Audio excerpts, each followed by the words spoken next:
ஆச்சி மசாலா. எந்த சமையலும் ருசி தேடும் ரகசியம். 20 ரூபாய். ரொம்ப டயர்டா இருக்கு. இயற்கையான டேட்ஸ், பாதாம், பிஸ்தா, கேஷு அண்ட் ஹனி கொண்டு தயாரிக்கப்பட்ட லயன் டேட் நட் பைட்ஸ்.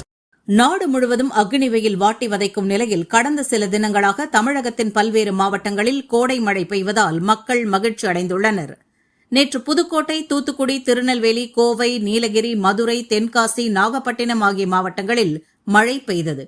தெற்கு வங்கக்கடலின் ஒரு சில பகுதிகள், அந்தமான் நிக்கோபர் தீவுகளில் இன்று முதல் தென்மேற்கு பருவமழை துவங்கும் என எதிர்பார்க்கப்படுகிறது. அதற்கு ஏற்றாற்போல் வங்கக்கடலில் காற்றழுத்த தாழ்வு பகுதி நீடிப்பதால் தமிழகம், புதுச்சேரி, காரைக்காலில் இன்றும் நாளையும் மழையை எதிர்பார்க்கலாம் என வானிலை ஆய்வு மையம் அறிவித்துள்ளது. விழுப்புரம், கடலூர், மயிலாடுதுறை, தேனி ஆகிய 4 மாவட்டங்களில் இன்று இடி மின்னலுடன் கூடிய கனமழைக்கு வாய்ப்புள்ளதாகவும் அறிவிக்கப்பட்டுள்ளது. இந்த 4 மாவட்டங்களுக்கு மஞ்சள் அலர்ட் விடுக்கப்பட்டுள்ளது. எனவே மக்கள் கவனமாக இருக்க அறிவுறுத்தப்பட்டுள்ளனர்.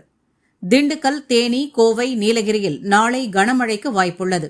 குமரிக்கடல், மன்னார் வளைகுடாவில் மணிக்கு 60 கிலோமீட்டர் வரை காற்று வீசக்கூடும். சென்னை மற்றும் புறநகர் பகுதிகளில் வானம் மேகமூட்டத்துடன் காணப்படும். தமிழகத்தின் பிற பகுதிகள், புதுச்சேரியில் ஆங்காங்கே லேசான மழைக்கு வாய்ப்பு உள்ளதாகவும் வானிலை மையம் அறிவித்துள்ளது.